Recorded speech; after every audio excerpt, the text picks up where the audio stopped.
The kingdom of God is at hand.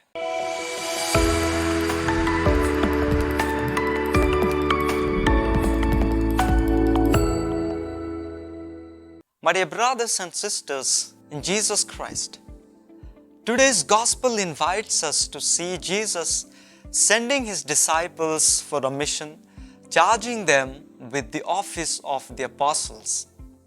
Let us picture in our mind the little company of the 12 apostles, 12 plain unlearned men. Let us see for what purpose our Lord singled them out. He intended that when he had ascended into heaven, they should go forth into the world to preach the gospel. They were to bring the world to Jesus and at the same time carry on his work of redemption by bringing his truth and grace to the world. This is an enormous task. Therefore, to make them more fit for this great office, Jesus chose them himself, kept them constantly with him, prayed for them, and made them his chief stewards. The whole church is founded on these 12 apostles and is therefore called the Apostolic Church. Dear friends, as Jesus sends his disciples out, two things are relevant considering the pandemic situation that we are in. First, the power to heal the sick. It is very much relevant in the church. The church has received this charge from the Lord and strives to carry it out by taking care of the sick as well as by accompanying them with her prayer intercessions. She believes in the life-giving presence of Christ, the physician of souls and bodies.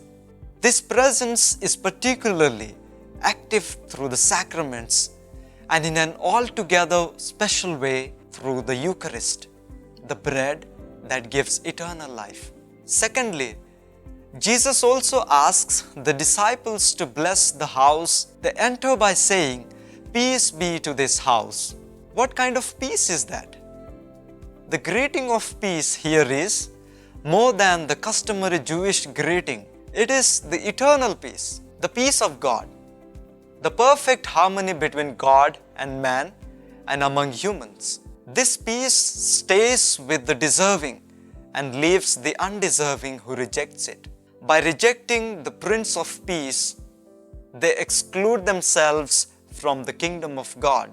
Dear brothers and sisters, as we, the children of Christ and the church, are called to this same mission that Jesus gave to his apostles, we are called to bring the world to Jesus, and at the same time, we take Jesus to the world so that the sick may feel comforted by Jesus through us, and the troubled may be at peace by the presence of the Prince of Peace.